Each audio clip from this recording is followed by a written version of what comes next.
नमस्कार, आप देख रहे हैं द क्रेडिबल न्यूज। मैं हूं शालिनी। क्या दिन आ गए हैं भारतीय राजनीति के। एक आदमी मंत्री की कुर्सी पर बैठा है और काम मोहल्ले के चुगलखोरों जैसा कर रहा है। जी हां, बात गिरिराज सिंह की हो रही है।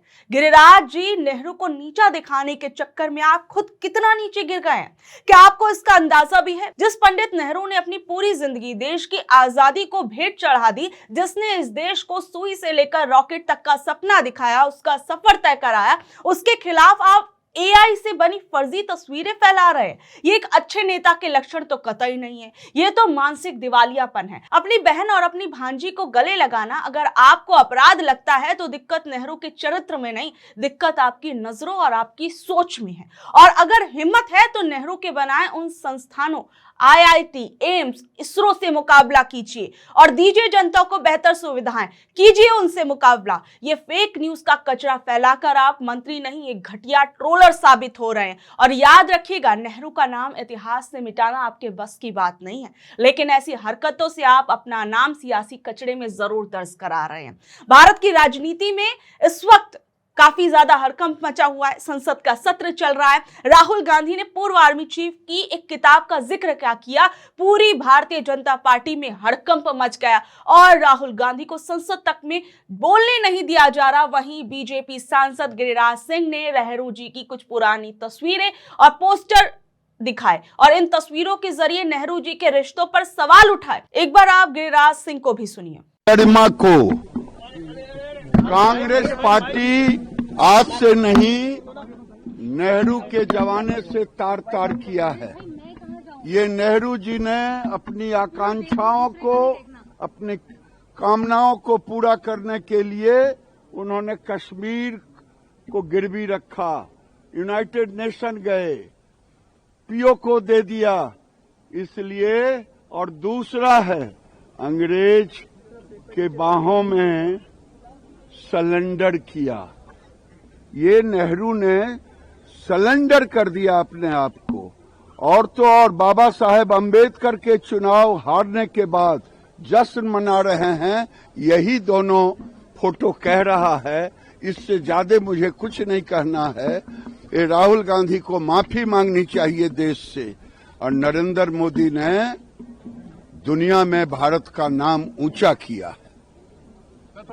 कांग्रेस की social media head Supriya Shrinate ने इन तस्वीरों की असलियत बताते हुए गिरिराज सिंह को घेरा और उनके मुताबिक गिरिराज सिंह ने जो पहला और तीसरा पोस्टर दिखाया है वो असली फोटो नहीं बल्कि एआई से बनाए या एडिट किए गए पोस्टर से। और उन्होंने याद दिलाया कि सरकार ने अभी अभी एआई को लेकर नए नियम बनाए हैं, तो सबसे पहले कार्रवाई गिरिराज सिंह पर होनी चाहिए। बीजेपी की तरफ से जिन महिलाओं को बाहरी बताकर पेश किया जा रहा है, सुप्रिया ने बताया असल में वो नेहरू जी के परिवार की सदस्य थी। एक फोटो में नेहरू जी के साथ उनकी बहन विजय लक्ष्मी पंडित थी और एक दूसरी फोटो में नेहरू जी अपनी भांजी नयनतारा सहगल के साथ थे। एक फोटो को लेडी माउंटबेटन बताया जा रहा है, जबकि वो ब्रिटिश डिप्टी हाई कमिश्नर की पत्नी श्रीमती सिमोन थी। सोचिए, मंत्री का पद जिम्मेदारी का होता है, नफरत फैलाने या फेक न्यूज की फैक्ट्री चलाने का नहीं होता है। नेहरू जी का कद इतना बड़ा है कि आप जैसे लोग चाहे कितनी भी कीचड़ उछाल ले, उन तक कभी नहीं पहुंच पाएंगे। ये कितनी शर्म की बात है कि आप जैसे लोग देश के मंत्री बन बैठे हैं। आपका काम देश का विकास करना, जनता के मुद्दों को सुनना है, लेकिन आप हर चीज का ठीकरा, हर अपनी गलती का ठीकरा जो है या फिर अपनी नाकामयाबी को छिपाने का ठीकरा पिछली सरकारों पर फोड़ते रहते हैं। लेकिन आज आपकी सत्ता है, जनता ने आपको चुना है, आपको वोट दिया है, आप पर विश्वास जताया है, तो ऐसे में आपको जनता के लिए काम करना चाहिए, ना कि अपनी नाकामयाबी को छिपाने के लिए पिछली सरकारों के पर्दे में खुद को छिपा लेना चाहिए। और गिरिराज सिंह के इस बयान के बाद क्या राजनीतिक प्रतिक्रियाएं जो है वो सामने आ रही हैं, जरा सुनिए। सेक्रेटरी लोकसभा को कोई भी कर सकता है, इसमें कोई रोक नहीं है, परंतु वह भी अच्छे से जानते हैं कि स्पीकर सही है। अगर नो कॉन्फिडेंस किसी पर कांग्रेस को सबमिट करना चाहिए तो उन्हें सबसे पहले राहुल गांधी पे सबमिट करना चाहिए, क्योंकि इनको ये भी नहीं पता है कि स्पीकर पर नो कॉन्फिडेंस नहीं होता, स्पीकर पर हटाने का मोशन लाया जाता है। अविश्वास प्रस्ताव स्पीकर पर नहीं होता, इस पर मोशन ऑफ रिमूवल होता है। अगर ये बाहर आगे भाषा ये बोल रहे हैं कि अविश्वास प्रस्ताव लाया गया, तो पहले तो किस लेवल का इनका दिमाग है, इस पर भी सोचना चाहिए। जहाँ तक दूसरी बात है कि राहुल गांधी एक कागज ऑथेंटिकेट करते हैं संसद में, और आज जब बेंगविन ने इस बात को साफ कह दिया कि हमने ऐसी कोई बुक ही पब्लिश नहीं की है, तो सबसे गलत और सबसे झूठ बोलने वाले व्यक्ति तो राहुल गांधी है। कांग्रेस जब तक उनके खिलाफ नो कॉन्फिडेंस नहीं लाएगी तब तक कांग्रेस का भविष्य में कुछ नहीं होने वाला। और दूसरी तरफ किरण रिजिजू ने एक वीडियो ट्वीट किया है। उस वीडियो में जिस तरह से महिला सांसद जो विपक्ष के हैं वो घेराबंदी कर रहे हैं प्रधानमंत्री को रोकने के लिए, आज उसी वीडियो को देखते हुए स्पीकर ने प्रधानमंत्री को आने से मना किया। तो उस वीडियो में आप भी दिख रहे हैं, क्या वाकया हुआ है बेसिकली? तो वो लोग बढ़े चले आ रहे थे। पहले उन्होंने प्रधानमंत्री जी जहां बैठते हैं उस रो को घेरा, उसके बाद सेकेंड रो में जहां हमारे कैबिनेट मंत्री हैं उनको घेरने का प्रयास किया और उस पूरे एरिया को कॉर्डन ऑफ कर दिया। वो तो आगे बढ़ना भी चाहती थी, फिर हम लोगों ने उसमें एक तरह से पैर आगे बढ़ा करके और कहा कि इधर आपको क्रॉस नहीं करना है। हम लोग से उस समय बात हुआ, हम लोग क्या ये क्या तरीका है? इस लोकसभा के इतिहास में कभी नहीं हुआ था कि कभी यहाँ तक कांग्रेस की सीढ़ियां चढ़ करके प्रधानमंत्री के चेयर के आगे कांग्रेस की सांसद खड़ी हो। वो जानबूझकर चाहती थी कि हम ऐतराज करें और हंगामा हो, और हंगामा के बाद ये लोग अपना नाटक कर सके कि हम शांतिपूर्ण प्रदर्शन कर रहे थे। भाजपा 50 साल से ज़्यादा ऑपोजिशन में रही है।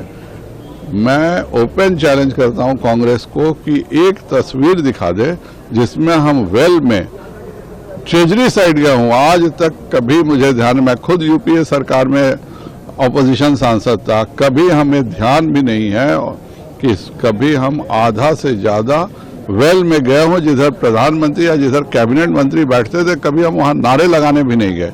और आज जो कांग्रेस कर रही है, चूंकि जैसा नेता है वैसे सांसद हैं। बड़ी की घटना का किस तरह से विपक्ष के महिला सांसद प्रधानमंत्री जहां पे बैठते हैं उस घेरेबंदी कर रखी है, उस वीडियो में आप भी दिख रहे हैं, क्या वाकया क्या हुआ था उसके बारे में? नहीं, देखिए, लोकसभा अध्यक्ष बार बार कह रहे थे कि हम हाउस चलाना चाहते हैं, हमको सहयोग करिए, लेकिन प्रतिपक्ष की तरफ से कुछ महिला सांसद और प्रधानमंत्री का जो जहां बैठते हैं उसका एक बहुत बड़ा, मुझे लगता है कि 15-20 फुट लंबा बैनर लेकर के, और जहां प्रधानमंत्री बैठते हैं उसके आगे और जो साइड में, जो अगर हम प्रधानमंत्री की तरफ चेहरा करके देखेंगे तो राइट साइड से उन्होंने पूरा बैनर और 2-3 सीट तक आगे तक, यानी तीसरी रो तक उन्होंने वहां तक बैनर लेके खड़े हो गई। वो सभी महिला सांसद थी। अब उनका इरादा क्या था वो समझ से परे है, लेकिन हमको भी बहुत लंबा समय हो गया विधानसभा में और अब लोकसभा में है, हमने ऐसा कभी नहीं देखा कि आप महिलाओं को आगे करके और इस तरह से सामने डिस्टर्ब करें। वेल में आप आते हैं, आपका स्वागत है, वो आपका अधिकार है, लेकिन ऐसी कोई स्थिति बने उत्तेजना वाली, उससे बचना चाहिए। ये प्रतिपक्ष का भी दायित्व है। सत्ता पक्ष जहां बार बार, और लोकसभा अध्यक्ष, मुझे लगता है कि उन्होंने कम से कम 20-25 बार ये बात कही, लेकिन प्रतिपक्ष के नेता, प्रतिपक्ष के सांसद, कोई भी लोकसभा अध्यक्ष की उस फरियाद को सुनने को राजी नहीं था। और नो कॉन्फिडेंस मोशन मूव किया गया है स्पीकर के खिलाफ विपक्ष के द्वारा कांग्रेस के नेतृत्व में। उस मोशन को सबमिट भी कर दिया गया है। जो भी उनका राइट है वो करें, उसमें किसी को कोई आपत्ति नहीं है, लेकिन सभी कुछ मर्यादाओं के अंदर होना चाहिए और नीति नियमों के अंतर्गत होना चाहिए। जो भी हमारे संसदीय जो कार्य नियमावली है उसके हिसाब से जो करे वो उनका। बहरहाल आप लोग इस खबर पर क्या कुछ कहेंगे नीचे दिए कमेंट बॉक्स में जरूर बताइएगा, और ऐसी अपडेट से जुड़े रहने के लिए देखते रहिए द क्रेडिबल न्यूज। मैं हूं शालिनी।